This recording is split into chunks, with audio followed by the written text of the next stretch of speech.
White House Chief of Staff Mark Meadows joins us now. Good morning, Mr. Meadows. Thanks for being with us. I want to get to the executive order in a moment, but I want to start, as Ben reported in his piece, the president said again that he's not sure this election can be honest.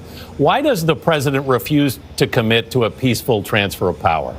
Well, I think he commits to a peaceful transfer as long as it's a fair election. And I think that even the lead up into this was talking about that very subject.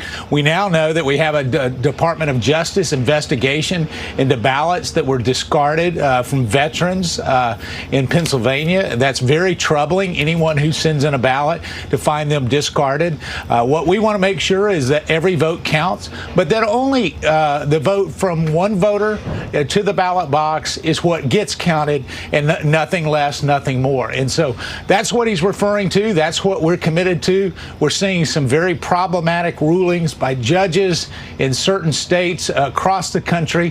Hopefully we'll be able to make sure that this election goes off like every other election, and that the winner on November 3rd will certainly be the new president sworn in. Donald Trump just got the shock of his life, and it came from the one person he never saw coming. Mark Meadows, his ultra-loyal chief of staff, has completely flipped and become the star witness against him in the election interference case. The newly unsealed court filings from October 2024 reveal that while Trump thought Meadows was his most trusted ally, his former chief of staff was secretly cooperating with prosecutors, providing testimony so detailed and damaging that it caught Trump's entire legal team completely off guard. This isn't just another witness flipping. This is the ultimate betrayal from the one person who knows everything and has now told prosecutors all of it. But before we go any further, real quick, let's be honest, you can't really trust mainstream media anymore. That's why we built Pump Politics, to bring you real stories, real context, and no corporate spin. If you want to stay ahead of the headlines, join our free newsletter. We'll send the news straight to your inbox every day. Just click the link in the description to join. And if you just want to support what we're doing, join us. Be part of the community that actually cares about the truth. All right, let's get back to the video. Today, former President Trump's White House Chief of Staff, Mark Meadows, he declined to appear for testimony that he had been subpoenaed to give this morning. The investigation says that Mark Meadows is therefore likely to be found in contempt. He's potentially going to be criminally prosecuted for contempt. But Mr. Meadows ended the day today by suing the committee that's conducting the investigation in what appears to be an effort to drag this thing out, to slow it down. And on top of that, in another surprise today, we also learned that before Mr. Meadows decided to bail on his subpoenas and sue the investigation, he did hand over some materials to the committee that they find useful for their investigation. The blindside nature of this revelation cannot be overstated. Trump and his team had no idea Meadows had turned until these court filings were unsealed. While Trump was out there claiming witch hunt and defending Meadows publicly, his former chief of staff was sitting in rooms with FBI agents, handing over notes, providing documents, and giving testimony that completely destroys Trump's defense. Imagine finding out that your most trusted lieutenant, the person who was by your side through everything, has been secretly building the case against you. That's exactly what just happened to Donald Trump, and the devastation is total. What makes this betrayal so shocking is the level of loyalty Meadows previously showed. This is a man who stood by Trump through 2 impeachments, through January 6th, through countless scandals. He was the ultimate Trump loyalist, the guy who would do anything for the boss, the chief of staff who implemented every scheme, no matter how questionable. For him to flip represents not just a legal disaster for Trump, but a personal betrayal that has left Trump genuinely stunned. Sources say Trump couldn't believe it when he found out, repeatedly asking how Meadows could do this to him after everything they'd been through together. The testimony Meadows provided isn't just surface-level stuff. He gave prosecutors chapter and verse on everything. He described high-level meetings where criminal schemes were planned. He detailed pressure campaigns on swing state officials that Trump personally directed. He provided direct quotes from Trump ordering illegal acts. Most devastatingly, he revealed that Trump privately called fraud claims crazy while using them publicly to justify his coup attempt. This level of detail from this level of insider makes Meadows the most significant witness against Trump to date, and prosecutors are calling his cooperation absolutely stunning. The documentary evidence Meadows handed over is equally shocking. We're talking about contemporaneous notes from meetings where crimes were planned, personal observations about Trump's state of mind and criminal intent, documentation of orders that Meadows was so disturbed by that he felt compelled to record them for his own protection. These aren't secondhand accounts or distant memories. These are real-time documents created by Trump's right-hand man as the conspiracy was unfolding. The FBI agents who debriefed Meadows reportedly couldn't believe the level of detail and documentation he provided. Meadows' specific testimony about Trump saying find votes in Georgia, do whatever it takes, is the smoking gun prosecutors have been looking for. This wasn't a suggestion or a hope. It was a direct order from the President of the United States to commit crimes. And Meadows was there, heard it, documented it, and has now testified to it under oath. The whatever it takes part is crucial because Meadows confirms that Trump explicitly meant illegal acts if necessary.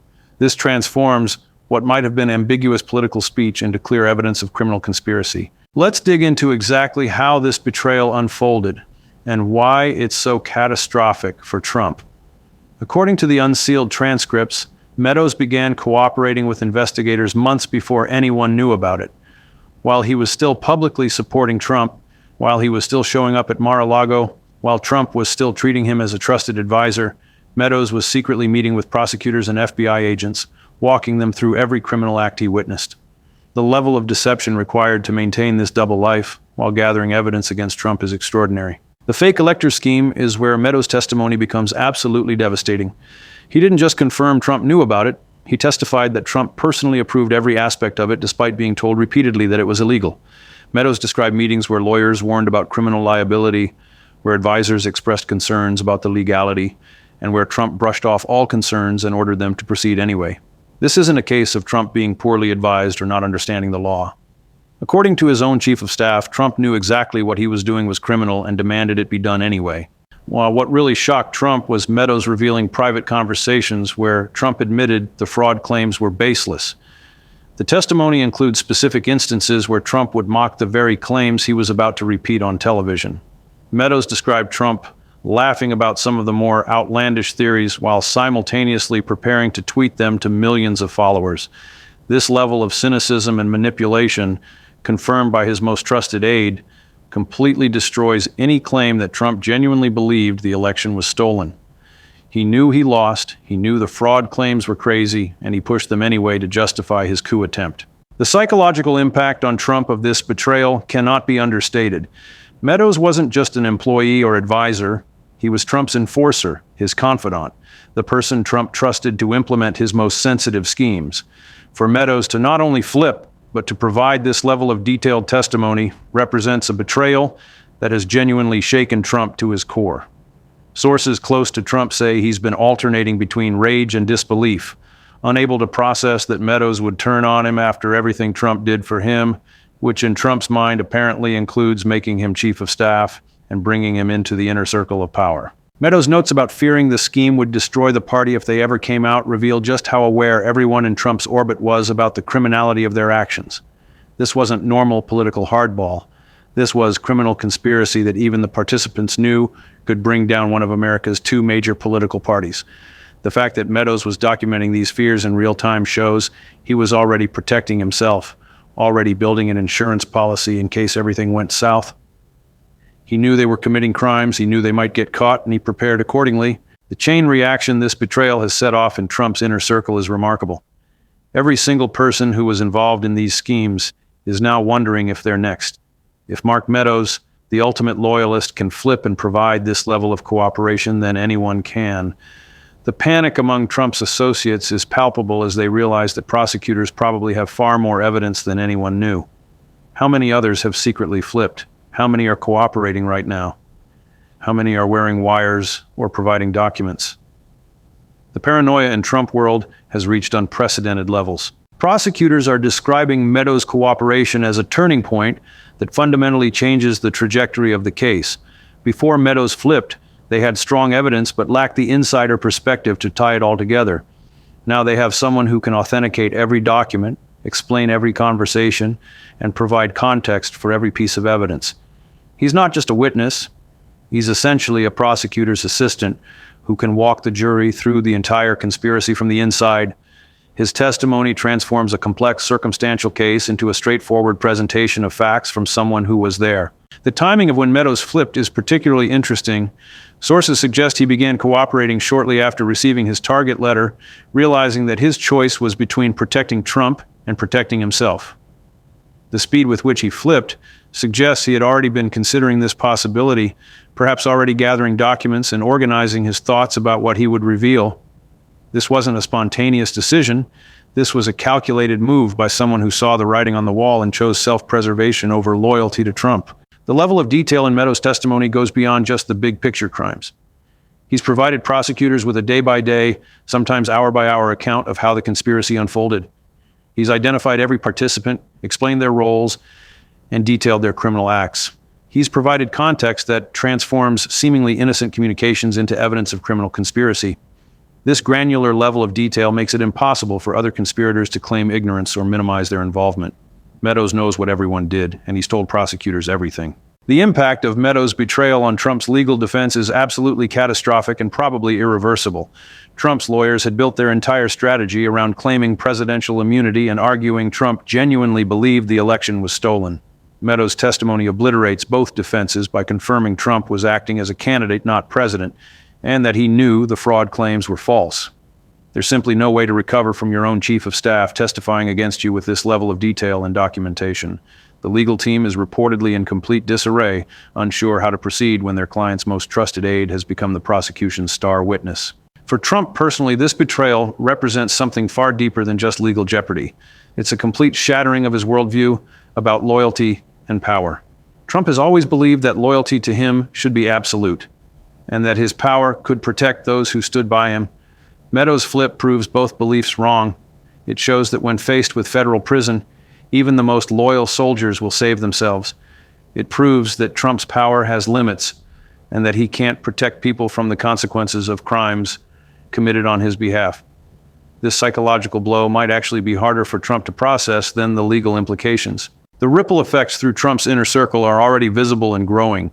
Every single person who participated in these schemes is now reevaluating their position. If Meadows flipped, who else has? If the chief of staff is cooperating, how many lower-level officials have already made deals? The paranoia and finger-pointing have begun, with Trump's allies turning on each other, suspicious that anyone could be the next to flip. This is exactly what prosecutors want, a climate of fear and distrust that leads to more cooperation as people race to make deals before their co-conspirators sell them out.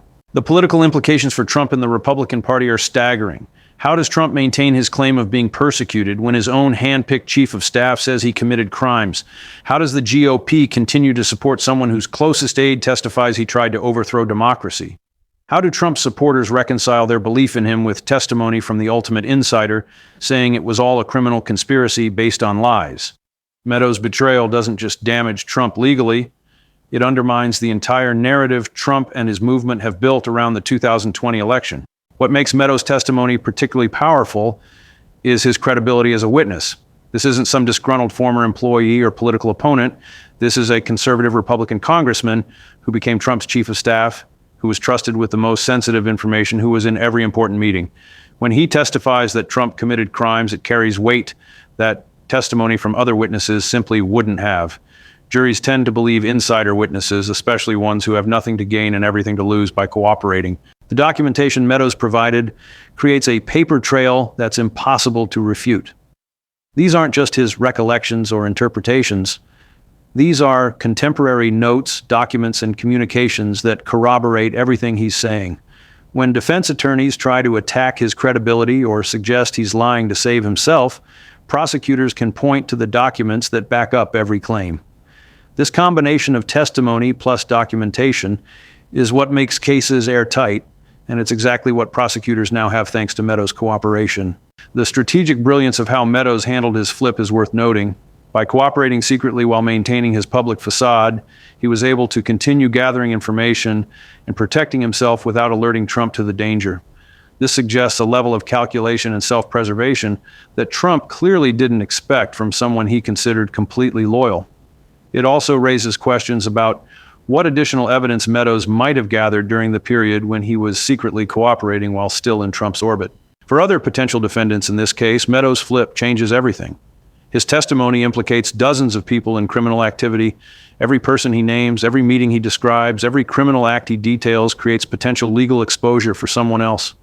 Prosecutors can now use his testimony to pressure other witnesses, saying essentially, we already know what you did because Meadows told us, so you better cooperate too. This cascading effect is how criminal conspiracies unravel, and Meadows has started an avalanche that's going to bury everyone involved. The shocking nature of this betrayal has clearly affected Trump on a deep personal level. Reports from Mar-a-Lago describe Trump as alternating between volcanic rage and stunned silence. He apparently keeps asking why Meadows would do this, unable to comprehend that someone he trusted so completely would turn on him so thoroughly. This emotional impact is affecting his decision-making, his public statements, and his legal strategy. When you're this emotionally compromised, you make mistakes, and Trump is making plenty of them in his response to this betrayal. The question now becomes, who's next to flip? Meadows has shown everyone in Trump's orbit that cooperation is possible, that deals can be made, that saving yourself is more important than loyalty to Trump. Every single person who participated in these schemes is now doing the calculation, do I stay loyal and risk prison, or do I follow Meadows' example and cooperate? The more people who flip, the worse it gets for those who remain loyal, creating a prisoner's dilemma where the rational choice is always to cooperate first. Looking ahead, Meadows' testimony will be the cornerstone of any trial against Trump.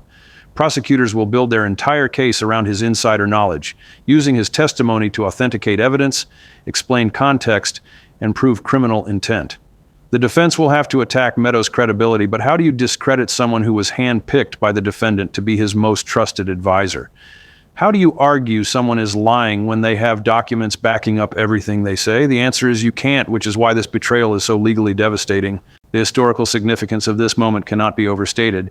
Never before has such a high-ranking official flipped on a president they served. Never before has a chief of staff provided this level of testimony against their former boss. Never before has the ultimate insider become the ultimate betrayer in such a dramatic fashion. This will be studied in history books, law schools, and political science classes for generations as the moment when loyalty to Trump finally reached its breaking point. As this case moves forward, Meadows' betrayal will define everything that happens. Every legal motion, every piece of evidence, every trial strategy will have to account for the fact that Trump's own chief of staff has testified against him. The shock of this betrayal has fundamentally altered the trajectory of not just this case, but potentially American politics itself. When someone as loyal as Mark Meadows flips, it sends a message that no one is safe, no one is protected, and everyone involved in Trump's crimes should be looking out for themselves. The ultimate irony is that Trump's demand for absolute loyalty is what makes betrayals like this so devastating. By surrounding himself only with people who would do anything for him, he surrounded himself with people who would also do anything to save themselves when threatened with prison.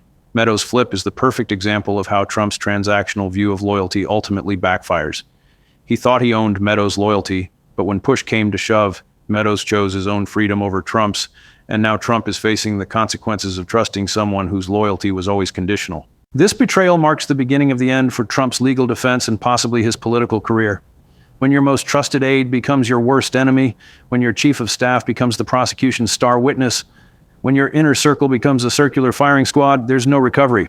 Mark Meadows hasn't just flipped on Donald Trump. He's delivered what might be the fatal blow to Trump's attempts to avoid accountability for his crimes. The shock of this betrayal will reverberate through Trump world for years, a reminder that in the end, everyone chooses themselves over Trump.